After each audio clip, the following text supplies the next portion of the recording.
When the First World War began, Italy was aligned with the Central Powers as a member of the Triple Alliance. Yet, despite its alliance with both Austria-Hungary and the German Empire, Italy never joined the war on their side. In fact, in 1915, Italy joined the conflict on the side of the Entente and fought against Austria-Hungary until the end of the war 3 years later, which raises the question, why? Why didn't Italy join the Central Powers in the First World War? So, when Italy came into existence in the latter half of the 19th century, it did so in tense circumstances. The Austrian Empire next door and its ruling family had held a great deal of sway over the peninsula for centuries, and Italy's birth had seen them defeated militarily and mostly pushed out of the region. To Italy's northwest, the once allied French wanted the same regions of North Africa as Italy. Tensions between the two sides remained high, and fearing that they couldn't win a war with France, the Italians turned to Germany and their old adversaries in Vienna for an alliance. In 1882, Italy signed a defensive pact with the two empires, leading to the birth of the Triple Alliance. The alliance saw them agree to aid the others if they were ever invaded,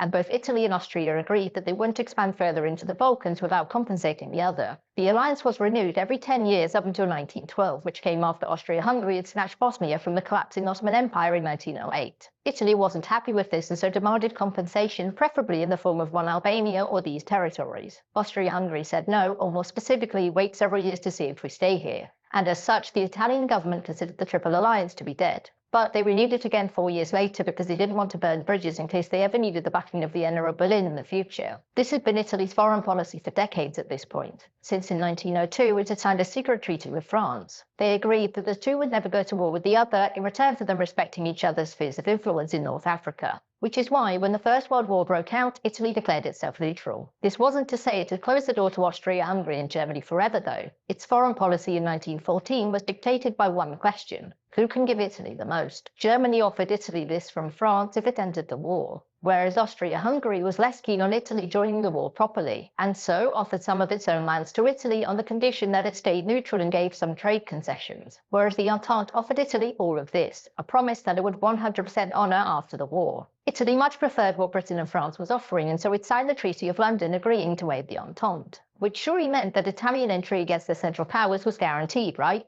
Well, no. Antonio Salandra was the Prime Minister of Italy in 1915, but his position was very fragile, and Italy itself was politically very divided, with most people much preferring neutrality. This wasn't out of some deep Italian love for the Central Powers, but because war sucks and you can make a lot of money trading with warring states. Anyway, Salandra was fiercely pro-Entente, whereas the last Prime Minister and Salandra's main opponent Giovanni Giolitti was pro-Central Powers. When the writing looked to be on the wall, Giolitti met with the German Chancellor to arrange what he could do if he replaced Salandra. Knowing that if he did nothing he would lose his job, Salandra did the only thing he could.